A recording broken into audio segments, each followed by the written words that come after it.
Hello everyone, my name is Jimmy. I'm doing the Nigerian tag, and I'm excited. So, yeah, I hope you enjoy it. My list has only 10 questions, and I think this is just perfect. So number one, when was the last time you were in Nigeria? I was fortunate to have been able to go home last year, 2012, in the summer. I was home for about 4 weeks, and it was just amazing. Just being back home, seeing everyone again. It's kind of tough though. Most of my friends had moved on. Many of them were not working in Lagos and Abuja and wherever, in the UK and all that. So it wasn't the same, but same church, same house, nothing much had changed. Well, things had changed socially, but physically speaking, things were still very much the same. So that was a bit comforting. Although one would expect some more progress, but well, that's the way it is. But it was great to be home. Number two, what part of Nigeria are you from? Okay, well, I'm from the southwest. I'm from Ibadan. Ilu Ibadan. Ibadan, not Ibadan, or some people like to say it. Or IB for some people. So I'm from Ibadan. That's my hometown. That's where I was born and bred for 17 years. I'm an Ibadan boy, and I'm proud of it. So there. Number three, do you have a Nigerian name? What does it mean? Yes, I do. My name is Nigerian. I don't have a middle name. My full name is Olufolajimi. Oluwafiolajimi. God has blessed me with wealth. Legend has it that was my grandmother's, not me, grandmother's choice, my name said. And everyone agreed on it, so I have no middle name. Although, of course, I do have other names like Omoni or but those, I know my passport has only one name, and that's Olufolajimi. And I do have Adisa as my Ariki, but you know how it is. We all have like 10 names or 20 names in this country, so, but not all of them are official. So my official name is Olufolajimi, and that's it. Number four, do you speak a language? Of course, my language is Yoruba. Yoruba. Èdè mi ni Yoruba. Orúkọ mi ni Jimmy. Ìlú Ìbàdàn ni mo ti wá. Ó ti pẹ́ tí mo ti délé o, so ṣùgbọ́n mo fẹ́ràn ilé. Àjò dábílé. Kọ́tàgbà máa ń sọ fún wa nìyẹn. So, mo lè sọ Yorùbá. Yeah, so I hope that sounded good. I know some people say my accent sounds, I speak Yoruba with an Igbo accent, and now it's a bit American now too, to be honest. It's really hard when I went back home. People were like, making fun of my accent and all that. I try my best, but it's what it is. I feel better when I'm talking to my sister or my parents, and, Nigerian friends who can speak Yoruba as well. So, do I speak Pidgin? Number five. Well, it's a long story because my parents kind of discouraged us from speaking Pidgin when we were growing up. My dad being an English major, my mom being, they don't want us to learn how to speak English properly, and they thought Pidgin would sort of prevent us from doing that. So while my mates in secondary school were busy blasting Pidgin, we never really joined them to speak it, but I can obviously speak it. Obviously, probably doesn't slide off my tongue as easily as for others, but as I began Pidgin now. No, be Naija where I come. It's in the shell now, but boy, what's up now? I beg, sit down there, Joe. No, it's in they worry you. I mean, if I'm in Dubai or something, trying to bargain a pair of jeans, or if I'm in the market, I'm trying to get Okada or something. I took Okada when I was home the other day, so of course you have to yam Pidgin, man. You can't survive without Pidgin in Nigeria, so whether it's awkward or not, you still gotta yam some Pidgin and just flow. My guy, what's in day now? How much is this suya they sell now? What's in day now? 1K, no way. 1K, no way.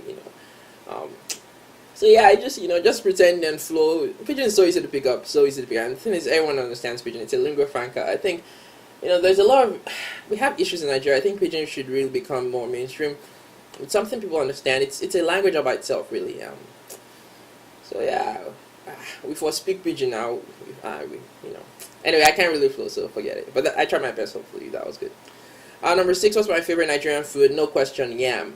Issue at yam and oil. Yam. Yam is my favorite food. White yam, yellow yam. Yam is yam. I'm not really so much a fan of pounded yam, but yam for sure. Boiled yam any day, anytime. I could eat it 24/7. 7 days a week. Yam is the food of champions. So if you've never eaten yam before, or you don't like yam, maybe you should go try it again. I love yam. I was raised on yam. Although rice was also, I never loved rice. I never loved, but yam for sure. So that's the deal. What around my house represents my culture? That's number 7. Unfortunately, I'm really very minimalistic, anti-materialistic. So I don't really have anything here that represents my culture. I don't really carry around things, I don't have stuff. I don't have Nigerian clothes, unfortunately. Wherever I am, I just adapt and a culture. I mean, I don't really care. So, sorry guys. Nothing. Myself. I'm the only person here that represents my culture. My hair. If that's not really Yoruba or Nigerian anyway. It's just my hair. So whatever. Anyway, sorry about that, guys. Number 8. What do you like about my culture? To be honest with you, the number 1 thing I respect and I like about my culture is the amount of respect we accord the elderly. The respect to show for elders. I think it's just something that isn't replicated in too many other parts of the world, and it's just something that makes me feel proud. I was reading Leviticus a few days ago, and there was this passage in the Bible that says, "Rise in the presence of the elderly, respect, the aged." I mean, I was so like, wow, pleasantly surprised that this is actually law in the Old Testament. Respecting elders. And it's not something you see too much around here.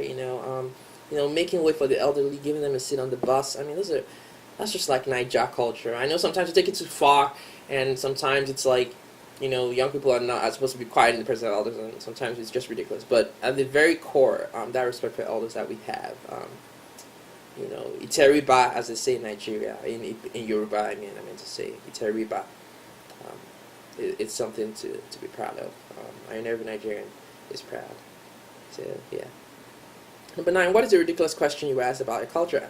Honestly, unlike many others, I really haven't been asked any ridiculous cultural questions. I mean, there have been geographical and political questions that have maybe come across as ridiculous, but not culturally speaking. And I mean, the only questions that maybe, listen, about believing on trees, I don't think these are more of questions meant to insult or hurt maliciously, asked. I mean, I've never really had anyone saying, "Oh, do you live in trees now?" So that's just been my experience. I'm not in any way putting down those who've had those experiences. I do know there's a lot of ignorance in many respects about Africa as a whole. I went to Africa, but those are not. I think this is more about just geography and just a lack of general awareness. The world is changing. Americans are changing fast. They're already beginning to see that. There's so many other countries in the world where people actually wisen up and people are moving ahead and. So I haven't really experienced that, it's just been really awesome. The questions I've been asked have been very insightful, I've enjoyed answering questions, and people have asked me questions about my language, what do I speak, what do we wear, those are awesome questions, and I don't think these are ridiculous in any way. I mean, this is just like sparked from a genuine interest, from, where you're from, so, what do you eat, those are the kind of questions I've been asked, so I'm excited about that. Although I've been also asked some, malicious questions about, someone sent me asked me for my bank account number, scam and all that stuff. But those are not ridiculous. Those are just, I think, just meant to, hurt. And those have just been very few and far between, thankfully. Number 10, what can you do to improve your country? Very good question. I really do not have an answer. I don't think one single person does.